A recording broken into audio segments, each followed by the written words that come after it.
नमस्कार, आप सभी का बहुत स्वागत है। फैमिली कोड एक्ट 1984 बहुत ज़रूरी है कि हम लोग जब कभी भी मैट्रिमोनियल प्रोसीडिंग की तरफ जाएं तो हमें ध्यान रहे कि जो सारे फैमिली कोड्स गवर्न होते हैं उनके लिए एक अलग से कानून है और इसी कानून को कहते हैं the family code act of 1984। इसके अगर हम लोग सेक्शन 9 की बात करें तो विशेषता ये बहुत सारे प्रोविजंस बताता है और सबसे पहले आपको ये लगता है आप कोर्ट जाएंगे तो कोर्ट में आपका तलाक ही हो जाएगा। काफी लोगों को ये भ्रम होता है कि आसानी से तलाक हो जाता है। कोर्ट के क्या पावर्स होते हैं और कोर्ट किस चीज पर ज्यादा एम्फेसिस करता है, इसके बारे में हम लोग बात करेंगे और स्पेशली हम लोग जिक्र करेंगे फैमिली कोड एक्ट 1984 की धारा 9 के बारे में। धारा 9 बहुत महत्वपूर्ण है। इस वजह से भी महत्वपूर्ण है क्योंकि एडवोकेट की या जो भी आपने आपके केस के लिए लॉयर एंगेज किया है, लॉयर की और साथ ही साथ फैमिली कोर्ट की यानी जो जज बैठा हुआ है, जज की भी रिस्पॉन्सिबिलिटी होती है। और इसी सेक्शन के अंतर्गत धारा 9 के अंतर्गत रिस्पॉन्सिबिलिटी फैमिली कोर्ट एक्ट 1984 के कानून के तहत होती है कि आपका घर टूटे नहीं, आपका घर जुड़े।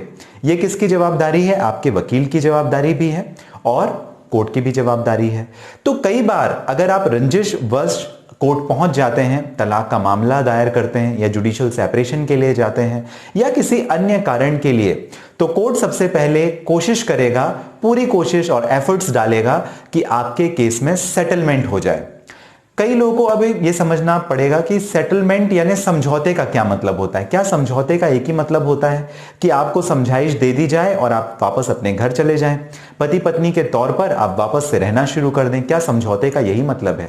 समझौते का मतलब ये नहीं है। समझौते का एक बृहद रूप से अगर आप बड़े पैमाने पर यदि मतलब समझें तो समझौते का ये मतलब होता है कि पारिवारिक मामले में आखिर होता क्या है? रंजिश, लड़ाई झगड़ा और एक दूसरे के प्रति कटुतापन, एक दूसरे को पसंद नहीं करते, नाखुश रहते हैं, एक दूसरे से लड़ाई झगड़ा होता है, यही तो होता है। तो समझौते का यह मतलब है कि कहीं पर पति की गलती हो सकती है, कहीं पर पत्नी की गलती हो सकती है, कहीं पर दोनों की गलती हो सकती है और जिसकी भी जो गलती है उस गलती को सुधार करते हुए उन्हें एक सही दिशा में लेकर के जाना जिससे उनका घर बच सके। ये किसकी जवाबदारी? आपके वकील की, आपके कोर्ट की और आपकी बीइंग अ पार्टी ये आपकी भी जवाबदारी है कि आप सारे एफर्ट्स डालें जिससे आपका घर या परिवार ना टूटे। सेटलमेंट का दूसरा मतलब आप ये भी समझ सकते हैं कि केवल और केवल आपको समझाइश देकर घर नहीं भेजना, क्योंकि आप इतने परिपक्व या समझदार तो हैं ही, आपने एक मेजॉरिटी एज में आ गए, 18 साल 21 साल की ऊपर की आपकी उम्र है, तभी तो आपकी शादी हुई और जब शादी हुई तो आपको केवल इतनी समझाइश से तो फर्क पड़ेगा नहीं।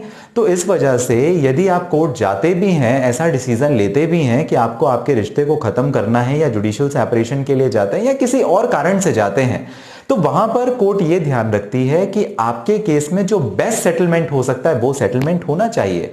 और इसी वजह से फैमिली कोर्ट एक्ट की जो धारा 9 है वो बहुत बहुत महत्वपूर्ण भूमिका निभाती है। पॉसिबिलिटी जितनी भी सेटलमेंट की हो वो सारी की सारी अपॉर्चुनिटीज एंड पॉसिबिलिटी को कोर्ट ट्राई करता है। चाहे आपको मीडिएशन के लिए जाना पड़े, चाहे आपको काउंसिलिएशन के लिए जाना पड़े, चाहे आपके केस में एमिकस क्यूरी अपॉइंट करना पड़े, लेकिन कोर्ट का यही एक कर्तव्य भी होता है, कोर्ट की रिस्पॉन्सिबिलिटी भी होती है, आपकी और आपके लॉयर की भी रिस्पॉन्सिबिलिटी होती है कि जो बेस्ट सेटलमेंट आपके केस में हो सके वो करना निश्चित करे। और इसके साथ ही एक महत्वपूर्ण judgment Lata Pimple versus Union of India AIR 1993 Bombay high court का जजमेंट पेज नंबर 255 में Lata Pimple versus Union of India UOI के जजमेंट में क्या हुआ था, इफ स्टेप्स बताए। मान लीजिए आपके परिवार के साथ में कुछ रंजिश है, पति पत्नी के बीच में रंजिश है, आप कोर्ट जाते हैं, क्या होगा?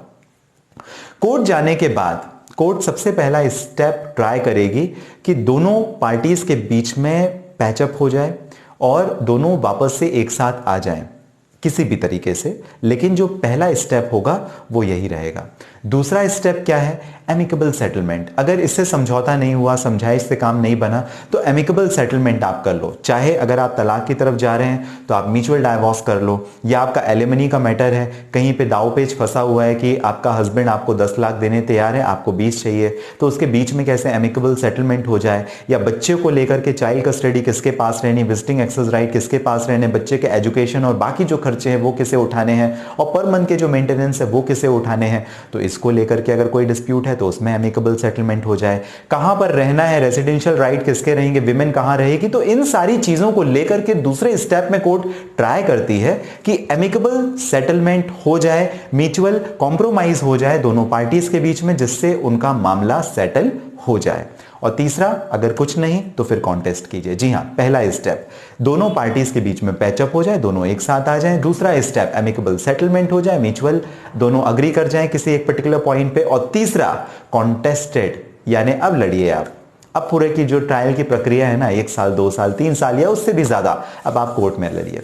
प्रक्रिया मैंने ऑलरेडी आपको एक वीडियो में बताई हुई थी, कभी और एक्सप्लेन करेंगे। इस बार पर्टिकुलरली हम लोगों ने जो सेक्शन 9 के बारे में बात की, फैमिली कोर्ट एक्ट 1984, ये जानकारी आपको कैसी लगी, और जो महत्वपूर्ण जजमेंट मैंने आपको बताया जहां पर गाइडलाइन स्टेप 1, 2, 3 से related Lata Pimple versus Union of India के केस में डिसाइड किया गया। अगर ये आपको जानकारी पसंद आई हो, लाइक कर दीजिए, सब्सक्राइब कर दीजिए। आपका अपना चैनल है ऑनलाइन लीगल एडवाइस, आप अपॉइंटमेंट बुक करके ही बात कर सकते हैं। व्हाट्सएप नंबर दिया है, साथ ही इस वीडियो के डिस्क्रिप्शन में लिंक है जहां से आप डायरेक्टली अपॉइंटमेंट बुक करके भी बात कर सकते हैं।